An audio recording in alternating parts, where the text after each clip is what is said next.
Good evening, everybody. It's such an honor to be here with all of these amazing visionary leaders. My name is Rabbi Brian Stoller. I'm the senior rabbi at Temple Israel. And it's my honor tonight to introduce our keynote speaker for Dinner in Abraham's Tent. Our speaker tonight is Wajahat Ali. He's a New York Times contributing op-ed writer, a public speaker, and by his own words, a recovering attorney and a storyteller. He invites his audience to embrace his honesty and optimistic vision of how we can create a better America and overcome bigotry, fear, and harmful stereotypes. Please join me in welcoming Wajahat Ali. Right behind you. How's it going? Thank you, thank you.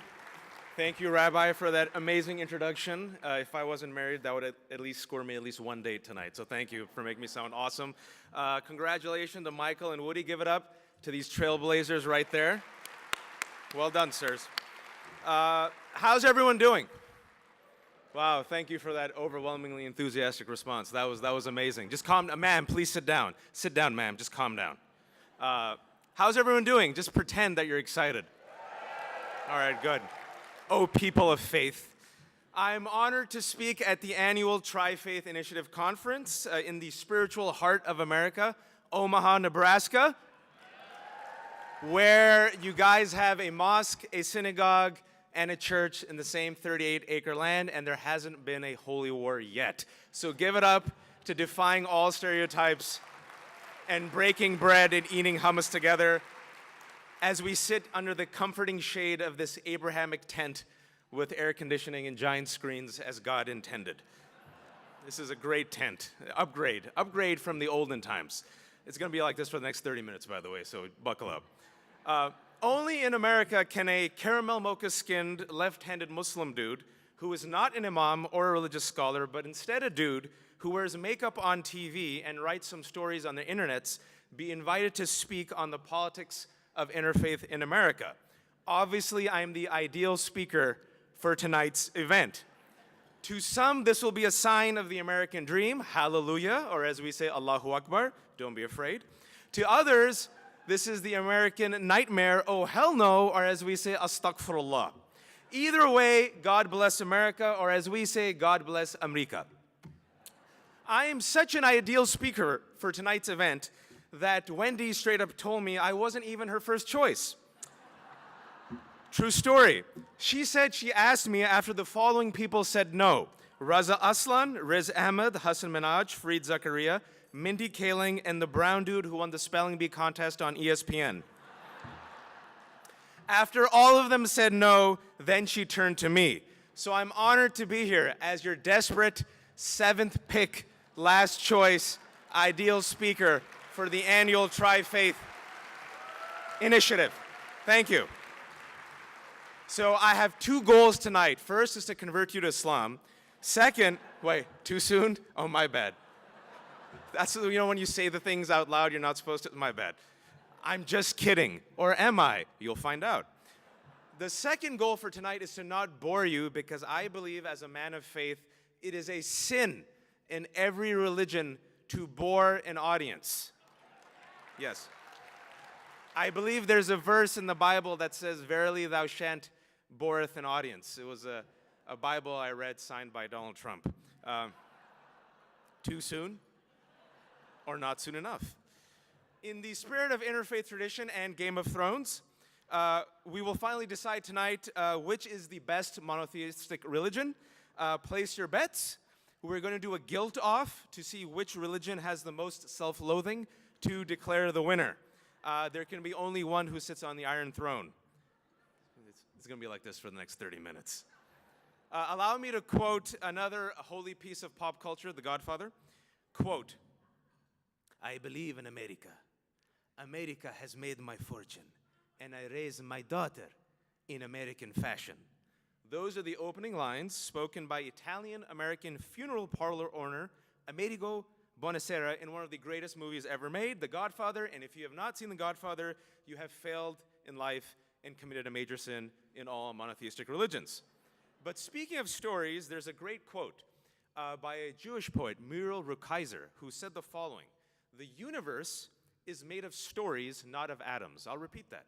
The universe is made of stories, not of atoms. And human beings, for whatever reasons, are the unique storytelling animals in existence. We understand and communicate everything through stories: our religions, our histories, our identities, our morals. As they say in business, no story, no sale. And America is made of many different stories, oftentimes competing stories. But, and this might be the only wise thing I say today, if you aren't writing your story is always being written for you by others. And if you aren't telling your story is always being told to you by others. And for many Americans, they are not the protagonists of the 2019 American narrative. They are the rapists, the criminals, the caravan, the horde, the invaders, the sons of bees, the enemies of the American people, the fake news, the terrorists. They are to be banned from serving in the military, banned from entering the country, separated from their family, and put in tender care facilities at the border. They are the other, and there is no room or space in our hearts, our lands, because we're allegedly full, our imaginations, our visions, our narratives to accommodate them. As far as my American story, I'm a dude named Wajahat Ali, and believe it or not, in 2019 America, there is no Coke bottle with my name on it. Shocking, I know. I am the son of two Pakistani Muslim immigrants, Zulfikar Ali and Samina Ali, who, thanks to the 1965 Immigration and Nationality Act, were able to come to this country. My father had long hair and sideburns and wore bell-bottoms, true story, horrifying photo. He came with his older brother as graduate students. They crossed the Atlantic, gave us salams to the Statue of Liberty, and ended up right here in the Midwest in America to taste what they said was the American dream with some chutney, hummus, and garam masala. The Immigration and Nationality Act lifted the restrictive and racist quotas placed on foreign nationals way back in the 1921 Emergency Quota Act. That act responded to an emergency that did not exist, sound familiar, and it was passed to basically ban all immigration from Asia and, wait for it, set quotas for mostly Eastern European Jews and Irish Catholics. They were the original caravan. They were the original invaders who were going to take over this country and install their evil plan and subordinate the rest of us. The Trump administration are not original thinkers. However, if in 1924, I told you that 8 of the 9 Supreme Court justices in this country were Catholics and Jews, you'd think I was telling you a terrifying or hilarious science fiction story. Take the DeLorean to 2019 America, and karma is named Ruth Bader Ginsburg. But I digress.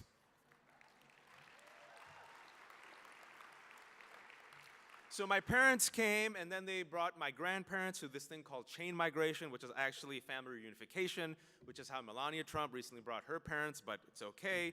And eventually, like most immigrant communities, they integrated. But they didn't assimilate, because why do you want to melt into a pot? I don't want to melt into anything. Does anyone want to melt into something? I like my human solid form. So they didn't melt, they didn't assimilate, but they integrated. And my grandmother taught my mother how to make biryani while wearing bell-bottoms and listening to Tom Jones, true story. My dad lost his hair, because he's South Asian, of course, but kept his Jimi Hendrix records next to his Nusrat Fateh Ali Khan CDs, and they finally learned to tolerate halal turkey during Thanksgiving, even though my mom to this day asks, quote, "Why do white people like eating such a dry bird? I will never understand." She does not get turkey at all. They fasted during Ramadan, they prayed in really dank, cheap basements, they saved up money, they built mosques, and they eventually established their vibrant Muslim American communities, just like Christians, Catholics, Jews, Hindus, and Sikh Americans.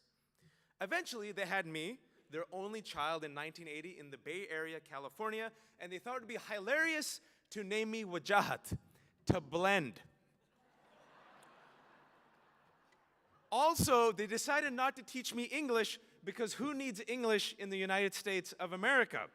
So when they dropped me off at Child's Hideaway Preschool, true story, I only knew 3 words of English. They taught me Urdu, which is a language in Pakistan. These are 3 words of English I knew in America when I was dropped off as a 5-year-old at Child's Hideaway Preschool. Number 1, shut up, because my mother used to say, shut up. Number 2, idiot, because my mother used to say, shut up, idiot. And then those of you who are old like me, in the 80s, there was a commercial, the spaghetti commercial. Remember the uh-oh spaghetti-o? So I used to say, uh-oh pasgerio. Shut up, idiot, uh-oh pasgerio. Brown-skinned, left-handed, and anyone knows anything about Asian cultures and Muslim cultures, there's no left-handed people, right? Because we only do one thing with the left hand in the bathroom. So what they did with me, you guys are learning tonight. Tonight you're gonna learn a lot. All the Muslims were like, too much, don't tell them, keep our secrets, shh, I see you. My grandmother used to hold my left hand behind my back. My mother used to throw tennis balls at me, thinking that they would convert me. And instead, I used to struggle with my left hand, and I was also very healthy, which is a euphemism for saying big-boned, which means I was fat. I was fat. And this is where you ask, how fat were you? I was so fat that the only pants I could wear were husky pants. Who here knows the trauma? Yeah, 1, 2, 3, 4, 5, 6, give me 7, 8. Do I see 9? Do I see 9 in the corner? Do I see 9? This is a safe space for former fat kids. 9, 10 in the corner, 10, 10, 11, 12. This one person just went like this and put their hand down, like I reignited trauma from their youth. Husky pants are literally like at Mervyn's, rest in peace Mervyn's. They were all the way in the corner, and literally for those of you who have the trauma of husky pants, on the right side of your butt cheek, in 90 Times New Roman font, it said husky. You could see it from space. This was before Lane Bryant in Dove soap commercials when everyone was like, large and healthy. No, fat was not cool then. So I was fat, brown, sweating, left-handed, only spoke 3 words of English. My grandmother's throwing tennis balls at me. It's bouncing off my flesh.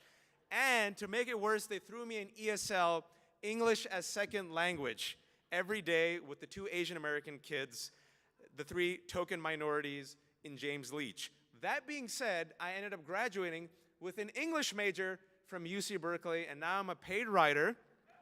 Wait for it. Wait for it. And I ended up marrying the high school varsity cheerleader who's a badass doctor. Hashtag it gets better. Allahu Akbar, God is great. I love America. Great country.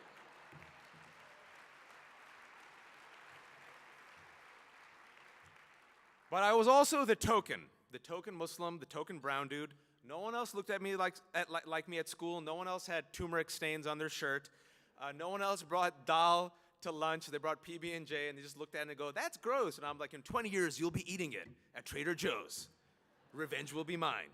But at an early age, I became the cultural ambassador of 1.7 billion people and 1,400 years of Islamic civilization. On the drop of the dime, I had to be an expert on the following: Islam, the Quran, the Prophet Muhammad, Iran, Iraq, the Iron Sheikh, Hamas, hummus, halal meat, halal guys, Sharia, chicken tikka masala, Salman Khan of the Khan Academy, Salman Khan of the Bollywood actor, and everything in between. Thank you. I've tried. A walking Wikipedia entry. But I didn't mind because I loved telling stories, but I was also fat and shy. And I remember in 5th grade, Miss Peterson from Kentucky was our creative student. I was also a very sick kid. I missed 35 days of school, and they almost kicked me out of school. I was a winner in life, as you could tell. This was like a winner's journey. But she told us to write a short story, and this was like 1990, 1991. Remember Robin Hood, Prince of Thieves came out with Kevin Costner? You guys remember that? Yeah, and like he didn't have a British accent. It was weird, but whatever. But his sidekick was Morgan Freeman, who was a Muslim. And he was a badass, remember that? And for us Muslim kids, we're like, oh my God, Morgan Freeman's a Muslim character, and he's a badass. This is amazing. And he prays in a way no Muslim ever does, but that's okay. We'll take him. If you ever see the movie, Morgan Freeman as a Muslim prays in a way no Muslim has ever prayed. We all think he's doing yoga, but we're like, whatever. He's a cool character, the bar is low, we'll take him. So I did my rendition of Robin Hood in 1990, and instead of writing a 1-page story, I wrote a 10-page story. And Miss Peterson, who did not respect me because I missed 35 days of school and, like I was a loser, she gave me an A++++ and told me to recite the story in front of the homeroom class. I was like, I'm fat, please, no. She goes, do it, fatty. So I got up, And I did it in front of my homeroom class that never respected me, and they gave me a standing ovation. Then she said, the upperclassmen's talent show's coming up in 2 weeks in front of the 6th and 7th graders recite the story. I'm like, Miss Peterson, I'm fat. She goes, shut up and do it, fatty. I'm like, okay. And then for the first time, the elder classmen gave me respect, and I realized the power of telling your story. I found my superhero talent. We'll get back to that in a second. Later, I went to an all-boys Jesuit Catholic high school because, of course, Bellarmine in San Jose, where as the token Muslim, I didn't know what Eucharist was. I didn't know. Miss Dalton's like, everyone know what a Eucharist is? And everyone's like, yes. And I'm like, no. She goes, fantastic, moving on. And so it was the first time I engaged the Bible, and I found the stories to be similar to the stories in the Quran. I'm like, look, the same prophets, the same shared values. And so who here has gone to Jesuit school? Catholic school, anyone? Okay, so anyone who's gone knows that basically what Jesuits are subtly trying to do is make you into a Jesuit priest, all right? So every semester what they do is like religious studies, social justice, Bible as literature. And every semester, guess who dominated religious studies class? Wajahat Ali, the Muslim. Father Allender used to read out the names. The highest grade was Wajahat Ali, the Muslim, followed by Kalyan Neelam Raju, the Hindu, followed by Naveed Mustafavi, the lapsed Persian, and his heart just cracked a little bit. You could just hear like a Jesuit weep. But going to an all-boys Jesuit Catholic high school, and I'm being very sincere about this, made me a better Muslim. I'll repeat that. Going to an all-boys Jesuit Catholic high school made me a better Muslim. And the main reason was the stories and the shared values, because the core philosophy of the Jesuits was the following: men for others, faith through action and service. And we had to do 100 hours of community service just to graduate. And this is where I encountered the Christian Jesus, who was very similar to the Muslim Jesus known as Isa, born to the Virgin Mary, who taught compassion and love. But props to the Jesuits and all of my teachers and academic institutions for creating an environment where a person like me, who was the other, the stranger, could share his story and befriend people who were different and add value to my local community.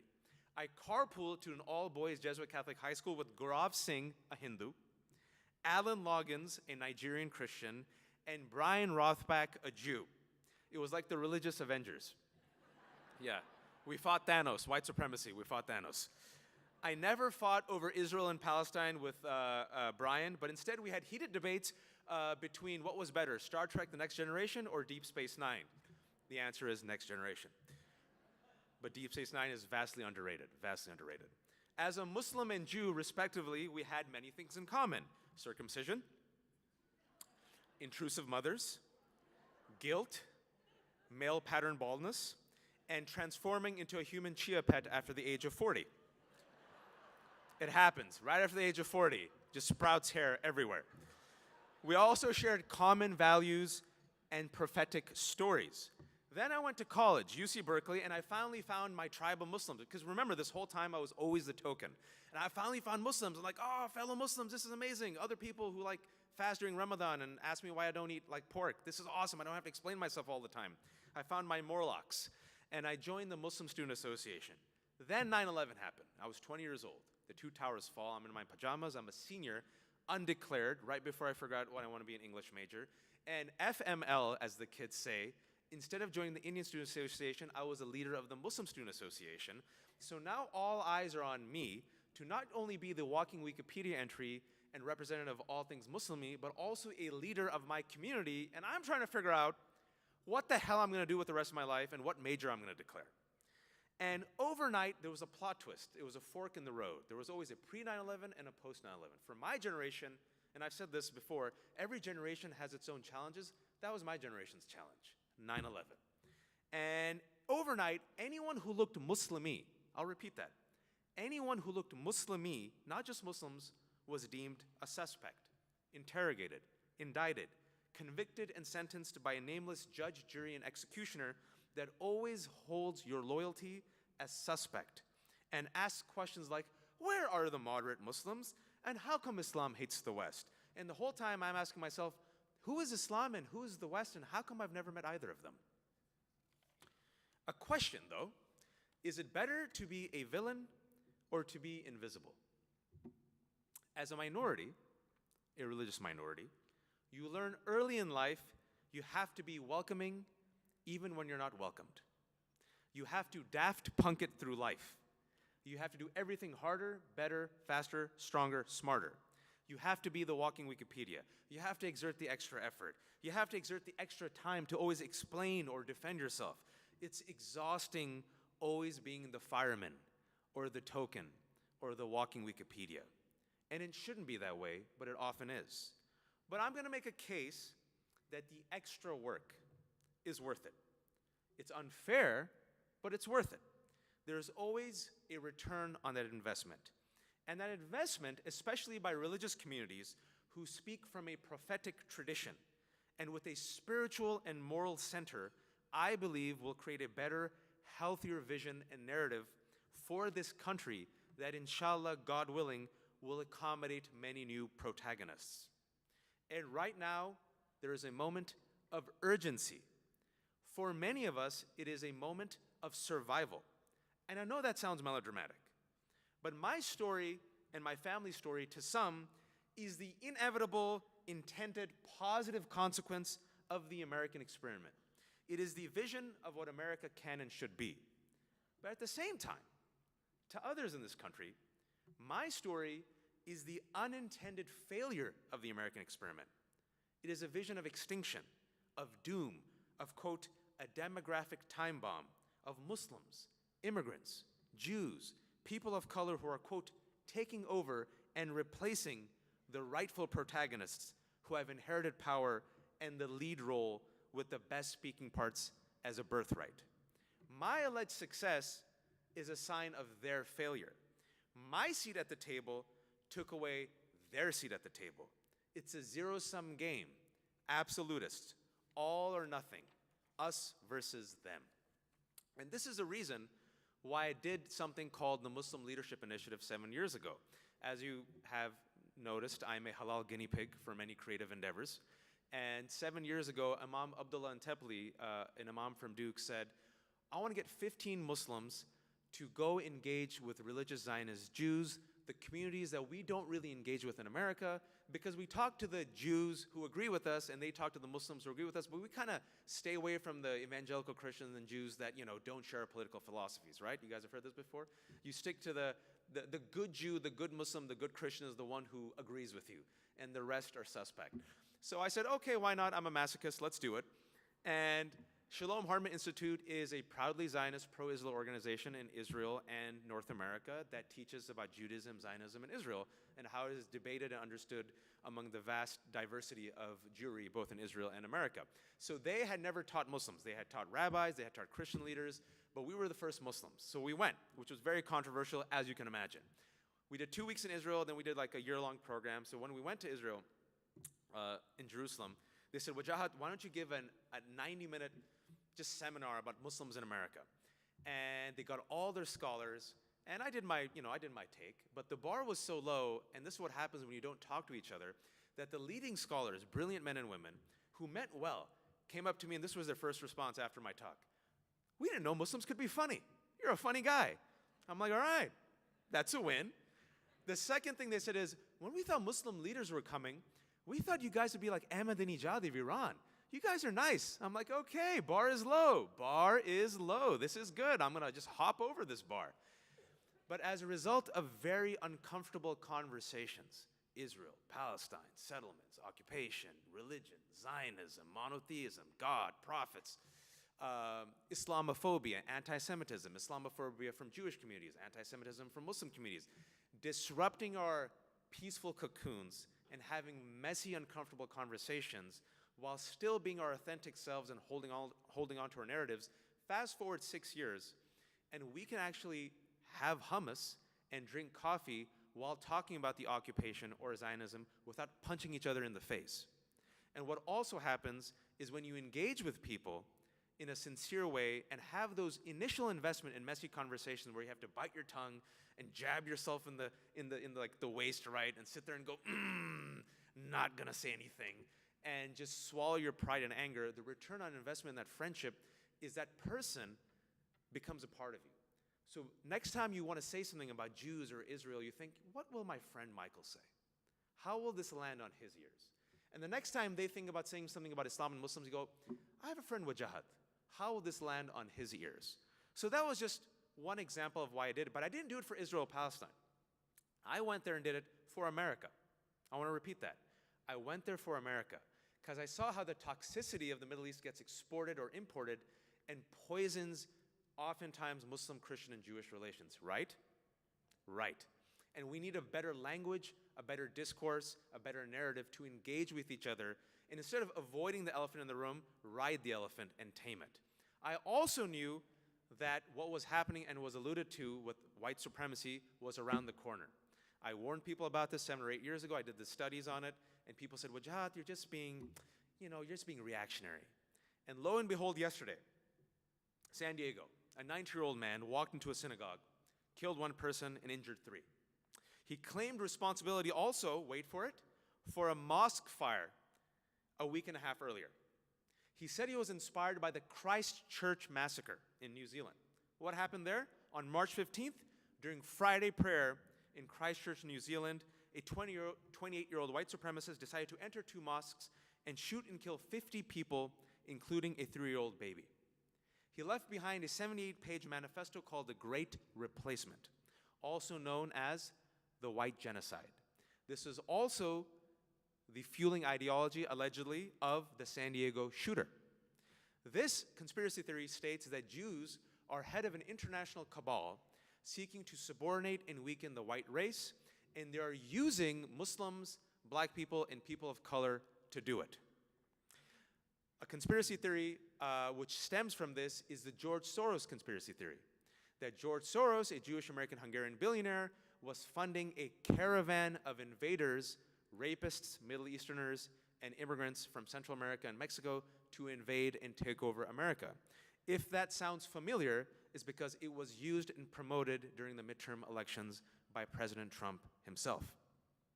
After Trump said this, on October 27th, in Pittsburgh, a shooter entered a synagogue, the Tree of Life Synagogue, and killed 11 people. On his website, the Gab website, he retweeted a post by an individual who said, "We need to punish the evil, filthy Jews for bringing in the evil, filthy Muslims." During Easter, violent Muslim extremists committed attacks that killed 253 people in Sri Lanka, including Christians attending Mass. Extremism begets extremism. Hate begets hate. They're 2 sides of the same coin. It's a zero-sum mindset, all or nothing, us versus them, no gray zone. And they are playing for all the marbles, and they are coming for all of us, for all of us. Our success, our happiness, our ascension, our children are a direct threat to their vision. Our laughter, Wendy, in this room, is a direct threat to their vision. It engulfs them, swarms them, and replaces their vision. It literally darkens it. So the question, how can my vision or narrative emerge when it must resist this absolutist force of violence and erasure? How can there be a 2-way street, both sides, when every relationship requires reciprocity, work, and time to make it healthy and successful and mutually beneficial, but one side literally wants you banned or deported or kicked out or marginalized? These are the very difficult questions of today. And if you're young and on social media, you'll know this. The old people will figure this out. It's easy to cancel everything now. Everyone's canceled. People are canceled on Twitter every day, right? It's easier to live in our socially isolated cocoons and your algorithmic bubbles on Facebook. But I believe most people are not absolutists. I believe most people are not extremists. I believe most people are not hate mongers. And despite what you might assume in these dark days, I do not think most people are lost or unable or unwilling to connect. I believe most people's better angels are still here. But if we suffer from absolutist blind spots, intolerance, and absurd litmus tests where we engage in scorched earth tactics or disapproval or simplistic canards of diversity and inclusion, which just give a superficial cosmetic display of change, but is just window dressing for the same oppressive systems of power, then we're in trouble. But if we look at the prophets of our traditions, they suffered through this. They suffered much worse. And despite all the crap and all the hate, they still chose to expand instead of constrict. Their hearts, their spirits, their narratives expanded to accommodate even those whom they disagreed with. Not giving a false equivalence of both sides, but always trying to be decent when the world was indecent, kind when the world was cruel, loving when the world was hateful, patient when the world was quick to condemn, embracing when the world was rejecting, giving refuge when others built walls. The narrative and vision of America for the future should be about expansion. It should move beyond toleration and towards acceptance and, dare I say, celebration of our different narratives and backgrounds. It should be a challenge. It should be an invitation. It should be a journey, which might be difficult and bumpy, but ultimately rewarding and oh so delicious. It's about allowing small disruptions in our lives, moments that take away from the routine or comfort, much like today, but allow us to live out our shared values in new ways that add more diverse protagonists to this shared inclusive story. And we've all got work to do. Without realizing it, America is already a multicultural coalition of the willing. We're like the ethnic Avengers. But some of the side characters haven't gotten their solo movies yet. And I'm not Pollyanna. I'm not this like, wide-eyed in the sky optimist. I'm not. I know people are overwhelmed and exhausted. There's income inequality, there's climate change, there's racial disparities, there's natural disasters, there's white supremacy, there's hate crimes, there's terrorism, there's student debt, and there's bad infrastructure, but thankfully every week's been infrastructure week in DC for the past 2.5 years, so we'll fix that. I'm kidding. It's easy to tap out, it's easy to be exhausted, but cynicism and apathy are cheap and lazy. I'll say that again. Cynicism and apathy are cheap and lazy. It requires zero work, zero investment. It means you have chosen to be a spectator in life. It means throwing out booze from the cheap seats. But being a participant means exposing yourself to pain, to discomfort, because it means you're exposing yourself to having hope and having that hope shattered day in and day out. But it means you're in the ring and at least trying to move the ball forward. And now you will say, Wajahat, I don't write for the New York Times. I'm not on CNN like you. I don't get to give keynote speeches. I'm just an average Jose in Omaha. I'm a teacher, I'm a social worker, I'm a part of the clergy, I'm a father, I'm a mother. Who am I and what can I do? Well, just reflect on this, if I may make a metaphor. Every city is basically a community composed of individuals, just like an ocean is composed of a multitude of drops of water. So first I would say is have hope.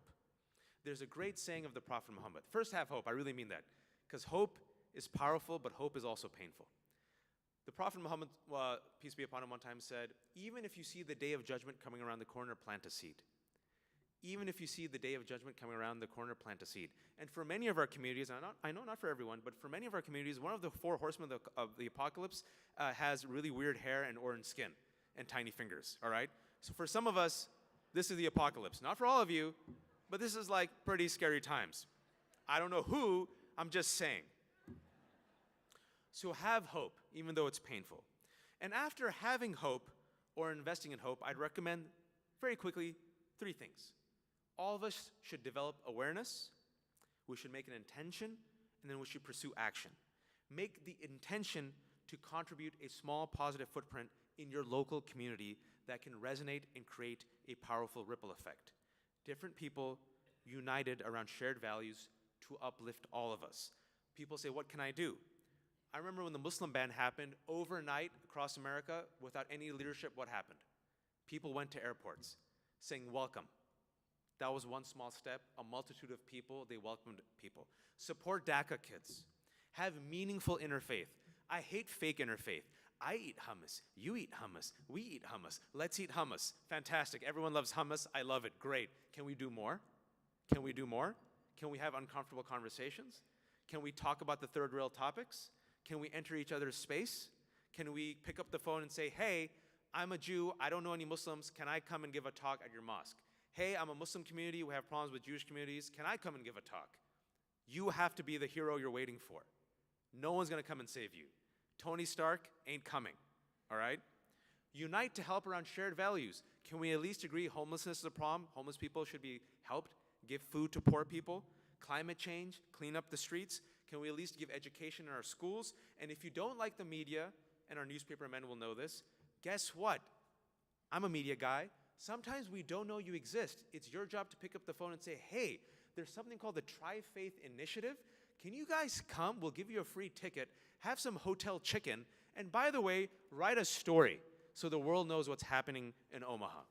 And finally, run for office and vote, because this country belongs to all of us.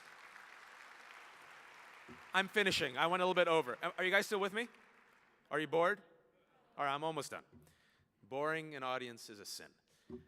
In your home, your mosque, your synagogue, your church, in your school, your work, be the vision of America you want this country to become with your daily actions.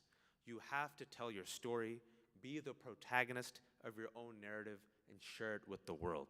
And we have to help each other share our narratives, share in our joys, share in our pain, and share in our challenges. It's the only way.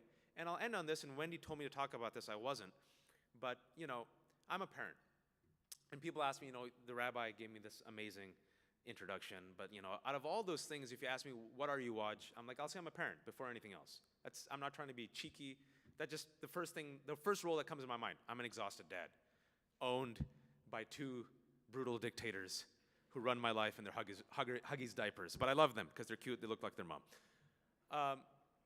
You know, I had kids. My son is named Ibrahim, which is Arabic for Abraham. And he's about to turn 5.